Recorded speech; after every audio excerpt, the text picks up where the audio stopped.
So, Final Fantasy VII Rebirth is here. I can't believe I'm actually saying this. Now, a game to be this iconic that we're still talking about it to this day in 2024 when the original game came out in 1998. Yeah, Final Fantasy VII is one of those games. Now, Rebirth is the second part to the original remake game. So basically, you want to go Final Fantasy Intergrade, and then part 2 is Rebirth. Now, these two are retellings of Final Fantasy VII, not straight one-to-one remakes. I know a lot of people out there say it's a remake, it's a remake. It is not a remake. It's a retelling. And if you play part 1, the signs are there where things are not going as normal as they did with the original. And leave it to Papa Nomura to confuse everybody. So my first tip is to play the original. You can easily get it on the Nintendo eShop or any eShop really, and then play part 1 of the remake, and then go into Final Fantasy Rebirth. There is an option where you could look at the story thus far, but that's more for people who've already played the game years back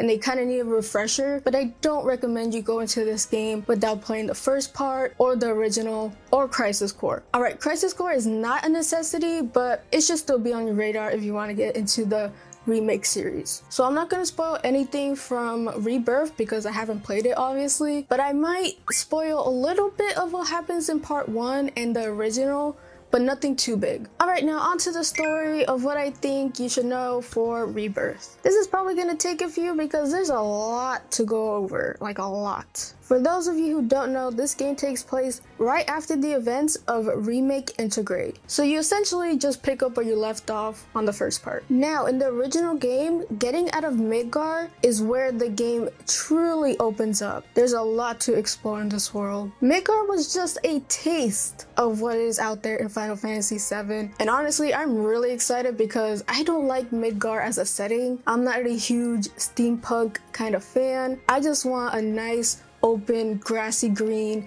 and the towns here and there. I am so excited to get out of Midgard because Midgard is pretty mid. Though I will like to say that this game is not open world, which I really like because I'm in a bit of an open world fatigue right now, and yeah, it'll be a lot to take in, and plus the story might get derailed if it's open world.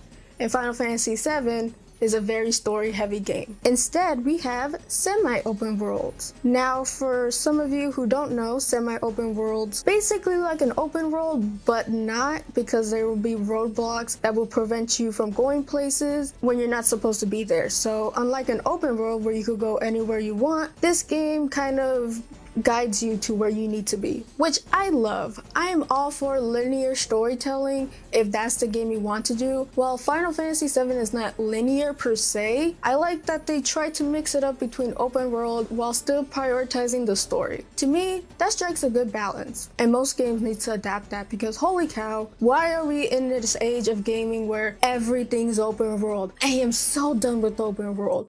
Every day I wake up! I want a nice story-heavy game that gets to the point and I don't dilly-dad where I don't need to dilly-dad. You get me? And plus the worlds are still expansive and there's a lot to explore. Now, I'm not sure how many parts there's gonna be in this game. Kind of hoping that there's just 3 and not like 5, but from what I could tell, this game is covering a lot of ground, from the golden saucer to the many things in between, and you even have all your party members at one point, so they're gonna get a lot of stuff done, though I don't think it's gonna be the end of the game, which is pretty daunting seeing as Rebirth took forever to make. Oof. One thing though, even though I say it's a retelling, which I strongly agree it is, Nomura, the director of the game, is really hesitant on calling this series a retelling or a parallel universe. There could be a million other reasons why he doesn't want to specify, but from my point of view, it's mostly a marketing thing because Final Fantasy does hold a lot of weight, and they don't really want to switch it up from a remake to a retelling because it might alienate some fans. I'm not sure, but to me, it is a retelling. Again, I think this is a great thing. It gives people who played the original a new experience while still having the core concepts in the game, like the locations, the people, some motives, All that is the same. What's different is how the story is told. That's why I say it's a retelling. And it's nice to see a little bit of change from the story we all knew and love. So can you stop whining, you purist? Though, Nomura did tease that there will be surprising developments in Rebirth. Also, another director, Niki Hamaguchi, is saying that there will be a big surprise. Now, to be honest, I do love Nomura's work. I love Kingdom Hearts. I love Final Fantasy Type 0.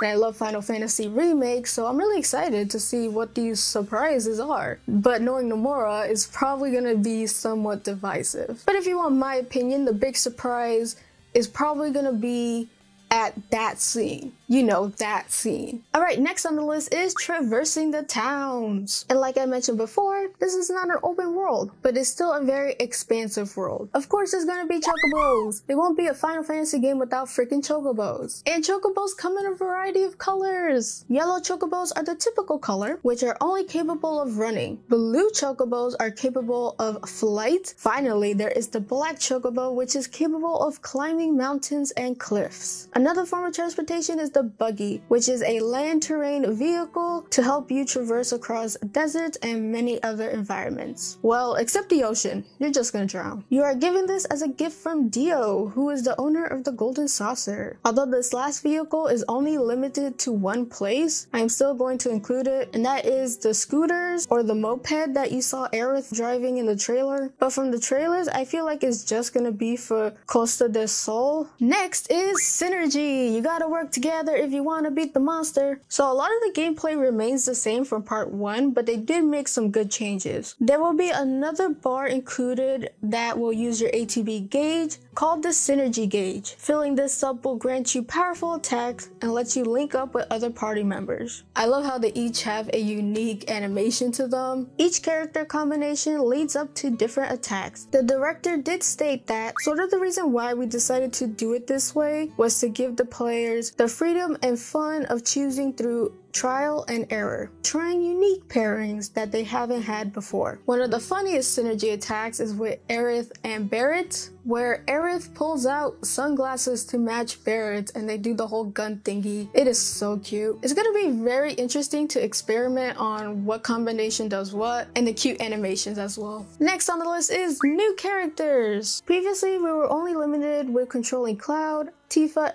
Barret, and Aerith, and Yuffie in the DLC. That gave us a grand total of 5 playable characters. Now, Red 13 did appear in battle multiple times, but was not a controllable character. Though in Rebirth, he is looking to be a permanent member in your party. There's another character that we briefly saw at the end of part 1, Cat Sith. Now, I know I did not pronounce that right. He will also be a controllable character as well, which brings the total controllable characters to 7. Now, I know Vincent has been shown as well. Vincent and Cid are seen to be in Rebirth, but not a controllable character. So those two kind of work like how Red 13 worked in part 1. And I also want to add that the party members is very intimate in Final Fantasy VII, especially compared to 6, because in 6 you got a lot of party members, like a whole slew of them. But in Final Fantasy VII, they kept it really small for a reason, because you really want to get to know these characters and it feels like more of a family. Yes, insert Fast and Furious meme here. So we got a whole host of party members and I'm excited to play around with them. Alright, on to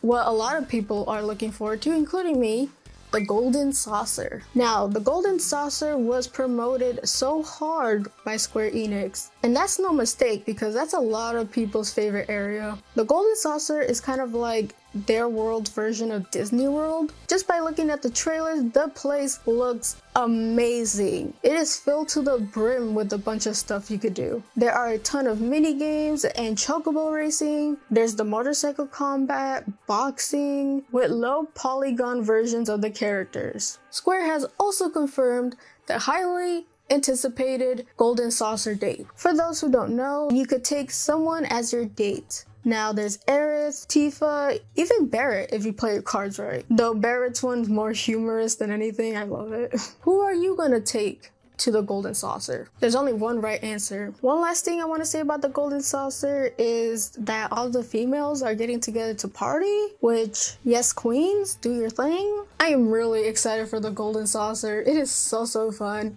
I don't really like the mini games because I rarely like mini games in my games unless they're really good, but the Golden Saucer is looking to be one of everybody's favorite place to be. And probably where a majority of the budget went. They did not cheap out on the Golden Saucer. Now on some miscellaneous points. There are bonds to friendships, which through Cloud's actions affect relationships with his allies. There's also a new difficulty called Dynamic, where the game's difficulty gets adjusted based on your skill level. In terms of summons, we finally get Alexander, which is my favorite summon in all of Final Fantasy. I love my building boy. You can also use other summons like Titan, Odin, Kuja, and Phoenix. So yeah, that's all the miscellaneous stuff. I'm really excited for this game and I can't wait. If you liked the video, then hit that like button.